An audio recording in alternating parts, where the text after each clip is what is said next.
Good morning, people. This is New York Times, and I'm your anchor Samriddhi, bringing you the breaking updates from the New York City of the year 1882, where a peaceful farming day turned chaotic when a hot air balloon landed into a farmer's field and destroyed the crops, leading to one of the most bizarre lawsuits in the history.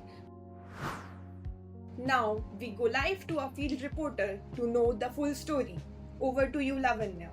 Thank you. I'm standing in here, what was once a beautiful farm, now flat in mess.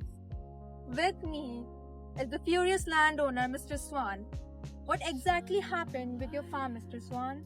I was sending for such a good crop this year, but a balloon out of sky came and crashed into my garden, which made me suffer a loss of huge $50.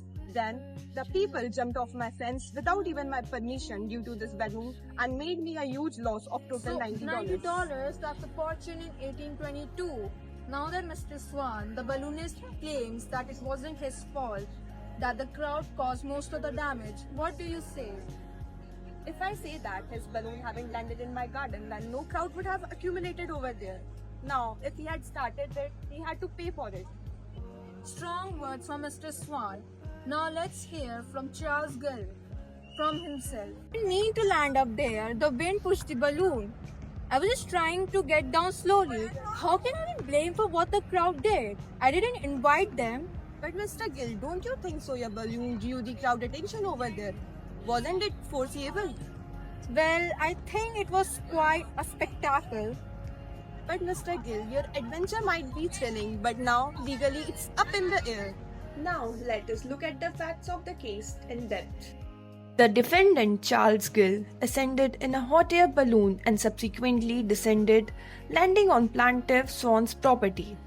When Gill landed, his hot air balloon tracked across the part of Swan's garden or the field, damaging crops worth $15. After the landing, a crowd of approximately 200 people broke into Swan's property through the fences to assist or out of curiosity, trampling additional crops worth $75.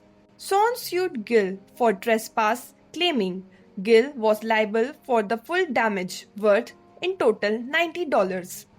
Now, the real issue which arises over here is, was the Gill only liable for the direct damages caused by his hot air balloon landing, or also he is liable for the subsequent damages that is caused by the crowd who was attracted by his landing? The holding and reasoning of this case is that the court held that Gill was liable for both the direct damage and the damage caused by the crowd.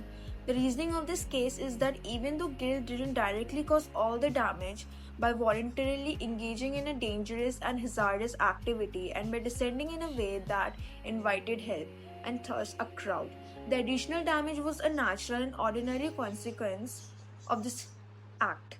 The court said that intention does not matter for trespass. If the act is done intentionally or negligently and results in trespass or harm, the person may be held liable.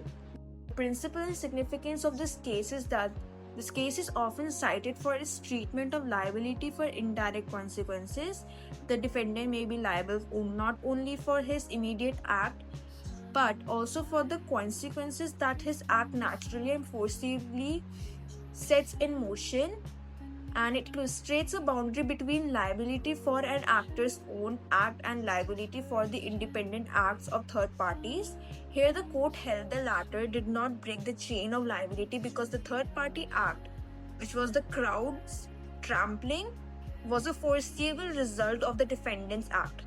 It contributes to tort law discussions of trespass and of the scope of liability when someone acts, sets off a chain of events.